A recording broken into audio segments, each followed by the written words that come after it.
Nous sommes au cœur de 5 vidéos théoriques sur le thème de l'emploi accompagné pour les personnes autistes. Dans la précédente vidéo, nous avons vu les freins et éléments facilitateurs pour l'emploi des personnes autistes. Nous verrons dans celle-ci les aménagements à mettre en place. En effet, lorsque les personnes autistes postulent à un emploi, elles redoutent trop souvent que leur handicap ne soit non seulement un obstacle pour obtenir cet emploi, mais également ensuite pour s'y maintenir. Cela explique que nombre de postulants autistes renoncent à divulguer leur autisme aux recruteurs. Pourtant, la divulgation du handicap d'un employé autiste peut lui permettre de bénéficier d'aménagements. Les aménagements, de quoi parle-t-on?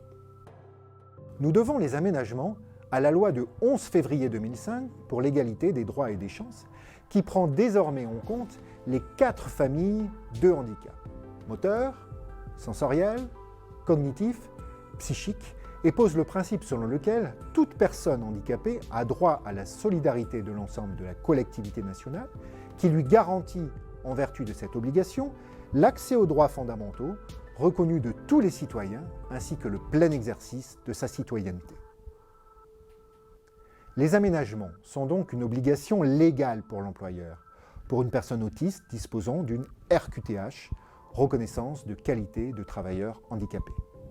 Pour rappel, la reconnaissance de la qualité de travailleur handicapé permet l'accès à un ensemble de mesures favorisant le maintien dans l'emploi ou l'accès à un nouvel emploi. On est concerné si les possibilités d'obtenir ou de conserver l'emploi sont réduites du fait de la dégradation d'au moins une fonction physique, sensorielle, mentale ou psychique. Il faut par ailleurs être âgé de plus de 16 ans pour en bénéficier. Comment obtenir des aménagements au poste? C'est le médecin du travail qui peut aider à obtenir des aménagements des conditions de travail en fonction de l'état de santé. En effet, la mission de la médecine du travail est de s'assurer que la santé des salariés n'est pas mise en danger par leur travail. Quelles aides? De nombreuses solutions du maintien dans l'emploi bénéficient d'aides au financement par l'assurance maladie ou par des organismes spécialisés comme la GFIP, Association de gestion du Fonds pour l'insertion professionnelle des personnes handicapées, ou encore le FIP, le Fonds pour l'insertion des personnes handicapées de la fonction publique. D'autres mesures peuvent être prises en charge par l'employeur.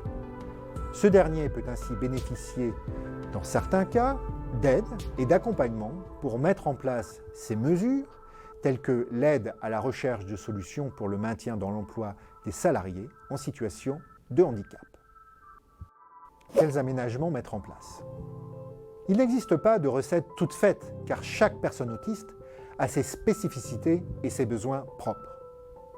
Cependant, les aménagements pour l'emploi des personnes autistes sont généralement d'ordre socio-communicationnel et organisationnel, ce qui inclut l'adaptation de l'environnement physique de travail, auquel il convient idéalement d'ajouter une sensibilisation du collectif de travail à l'autisme, voire aux spécificités de fonctionnement de l'employé autiste.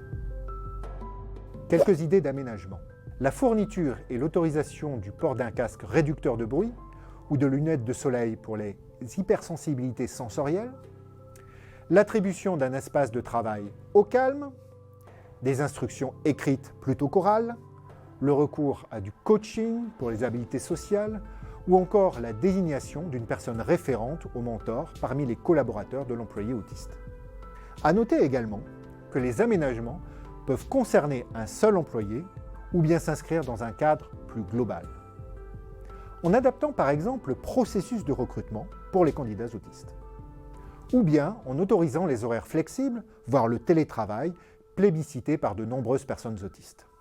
En effet, le télétravail permet non seulement à l'employé autiste de travailler depuis un cadre familier, mais également d'éviter les transports en commun, source de fatigue et d'anxiété.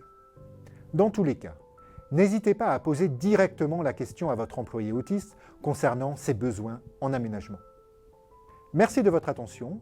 Nous parlerons dans la prochaine vidéo de la communication alternative et augmentée.